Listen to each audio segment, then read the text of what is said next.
আমরা যদি আমাদের দেশের এই সৌন্দর্যগুলো উপভোগ করতে পারি, আমাদের আর বিদেশের ল্যান্ডগুলো দেখতে হয় না। এটাই তো অসম্ভব সুন্দর আমাদের দেশটা এত সুন্দর কখনো ভাবতে পারিনি। যখন আমি আস্তে আস্তে ঘুরতে শুরু করলাম এ দেশ থেকে ও দেশ, এ জেলা থেকে ও জেলা, বাংলাদেশের আমি প্রায় প্রত্যেকটা জেলা ঘুরে ফেলেছি এবং দেখে ফেলেছি।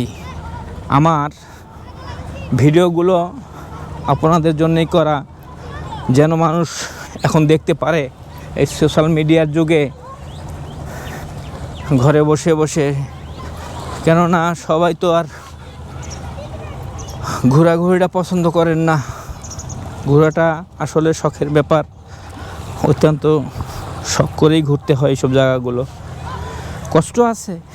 আমরা যেমন সেই কেকারং থেকে ঘুরতে ঘুরতে লাস্টে বান্দরবান শহর হয়ে রাঙামাটি হয়ে চট্টগ্রামে এসে সীতাকুণ্ড রয়ে গেলাম।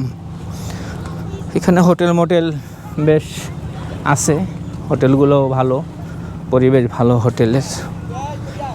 তাই বন্ধুরা সুবিধা করে ঘুরতে আসবেন, মন ভালো থাকবে। ঘুরলে মানুষের মন টন অনেক ভালো থাকে। ঘোরাঘুরি করবেন, দেশের সৌন্দর্যটা উপভোগ করবেন, দেশটাকে দেখবেন, জানবেন, শুনবেন, চিনবেন।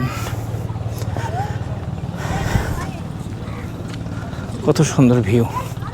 এখানে বর্ষা আসলেই এখান দিয়ে পানি ওঠে নিচের থেকে।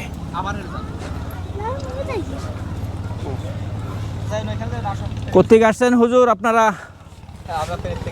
হ্যাঁ, ফেনী থেকে আসছেন? এই প্রথম আসছেন না আরো আগে আসছেন? তাই, যাক ভালো। আমরাও প্রথম আসছি, আমরা আসছি রাজশাহী থেকে।